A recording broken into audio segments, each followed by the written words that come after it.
Weekly Shonen Jump, an ever-evolving compilation of manga series that started in 1968.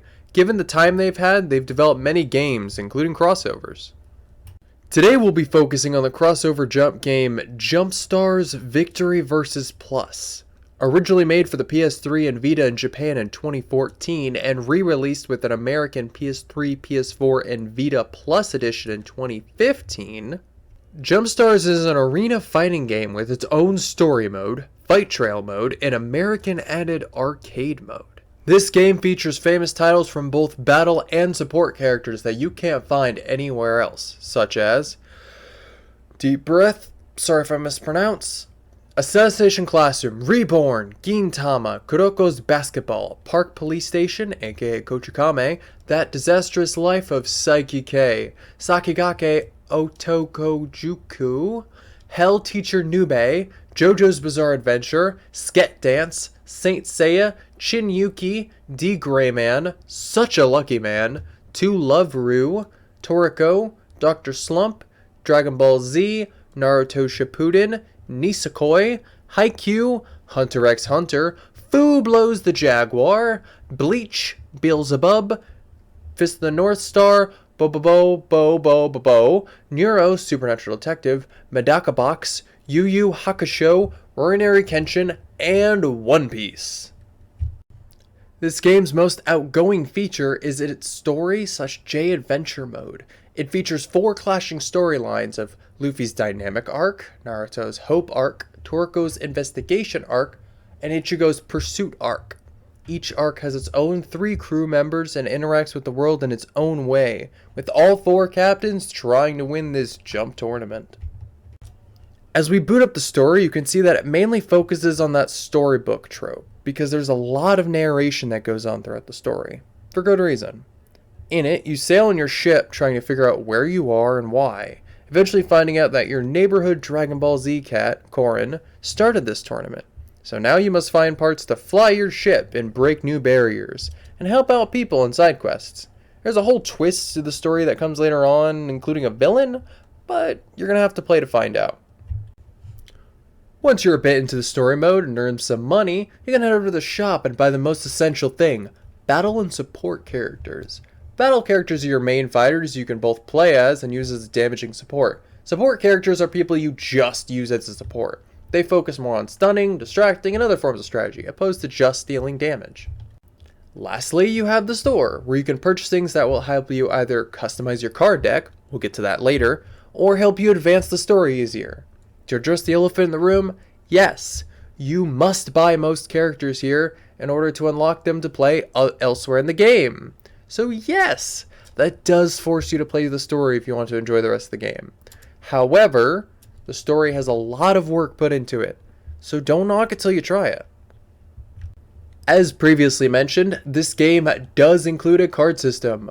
You buy these bronze, silver, or gold coins from the store and put them into the slot and gamble for those nice cards. After that, you go to your customization. Here you can use those cards to build decks, but if you want more than one, back to the in-game store with you. These cards buff your character in the story mode. I think the other modes where you fight the CPUs, but it's not really clear.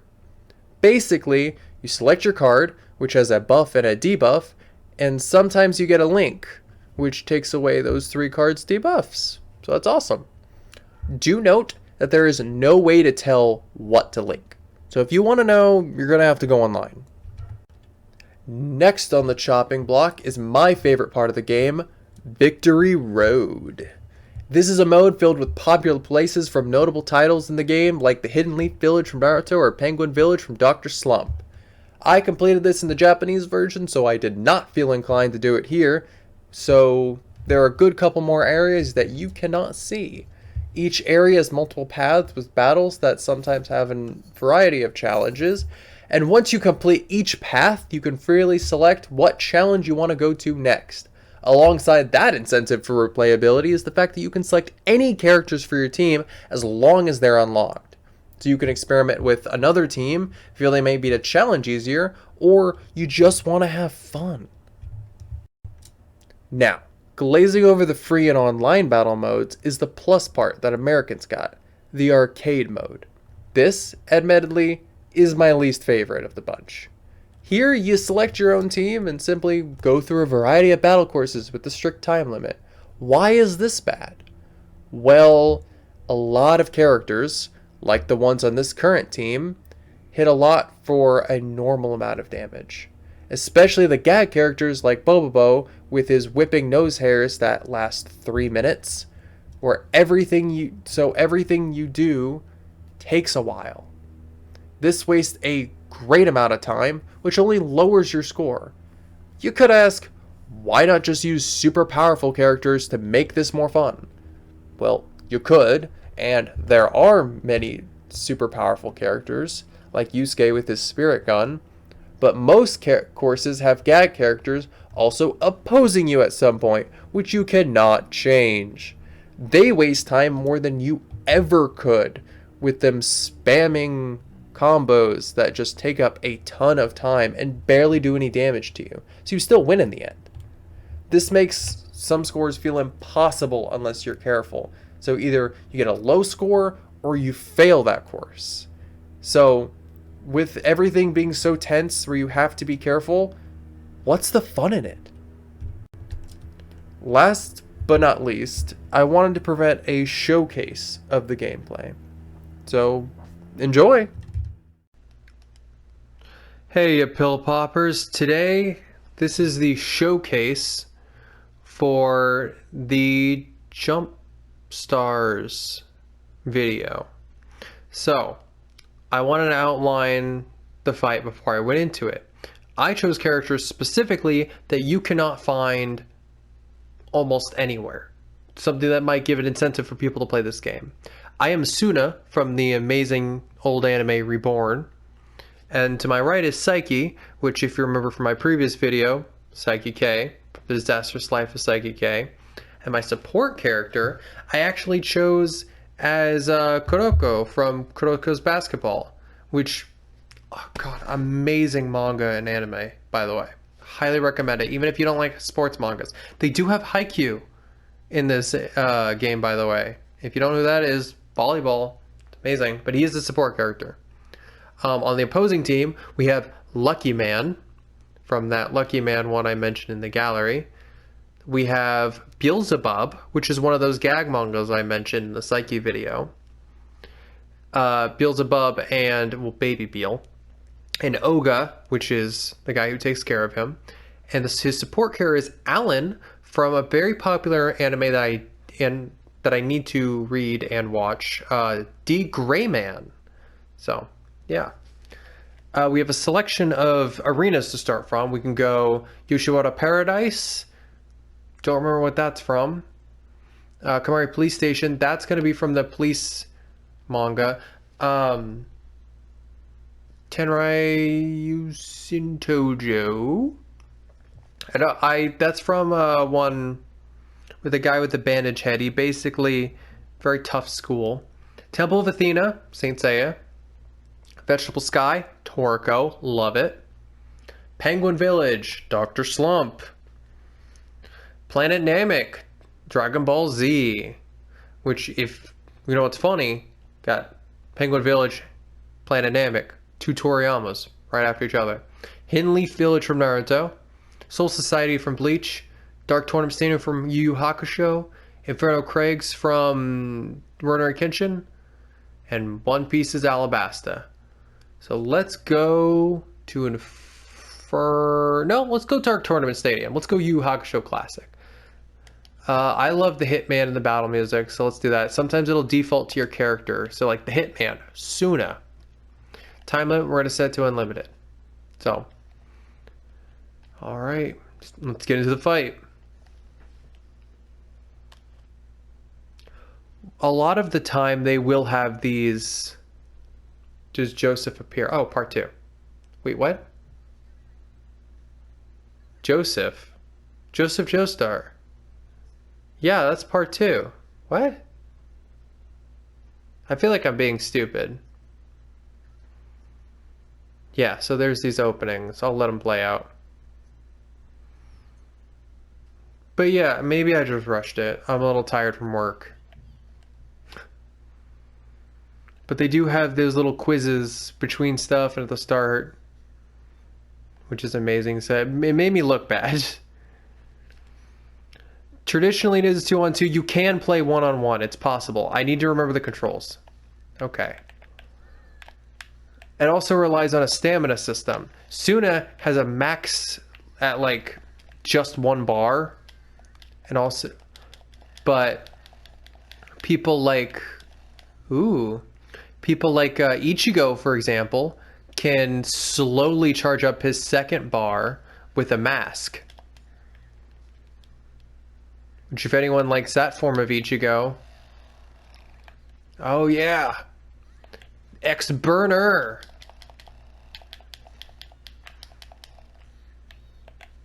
Okay, so the controls are a little weird for people who aren't accustomed to it. Ow. But it is reliant on teamwork too. If you play 1-on-1, it's not terrible. But if you play 2-on-2, that's how it's supposed to be played. Why? Because you can combo people in the air. You can, with your partner, that'll actually distract his lock-on. Normally. You can attack people from either side. You can mob them if the teammate's being really bad. Yeah, flame punch. And also my favorite part, which you should usually like hold off.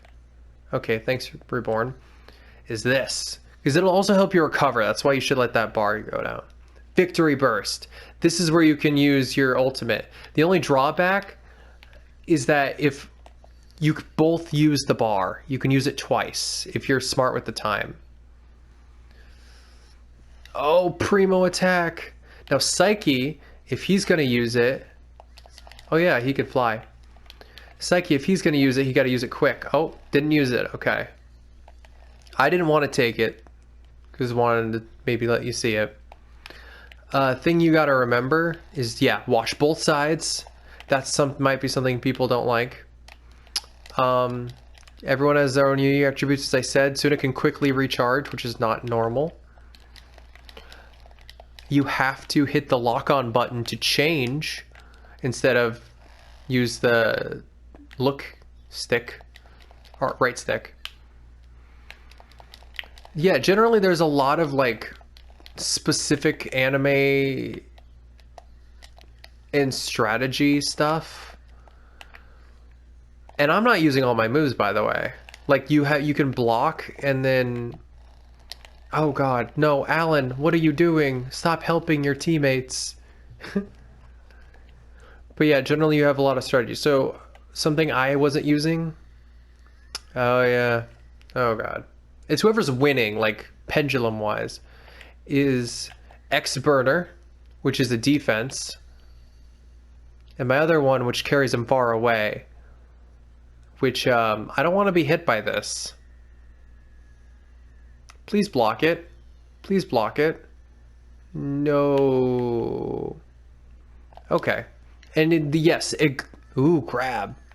And yeah, it goes yellow if you're within range of like grab or punch attacks.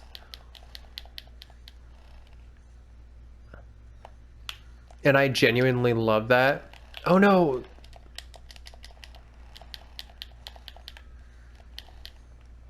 So this game isn't that hard. It really isn't. It's just a lot to take in when you're learning the mechanics. So I'm doing this just because I really wanted to show it off, to be honest. Go, my basketball man! And honestly, I find it X-Burner! I find it to be super fun. I love it. And plus you have these gag characters like Bobobo and Beal over here, which you will never ever find in any other ones other than the other Jump Ultimate Force, which is actually on 3DS, I think. No, get up. Oh, Primo, get him. Let's see, will Suna hit the shot? Oh, Beal Olga did not block. And they lost. You can adjust things, so it's like 1 or 2 wins. In story mode, it'll auto adjust based on the mission. Psyche, this little pose, I love him. So you do have friendship bonus, effort bonus, triumph bonus. Those are all just, I'm not really sure, to be honest. But that's the general highlight reel. I hope you guys enjoyed that, and if you think this game is interesting, cool. Please check it out. See ya.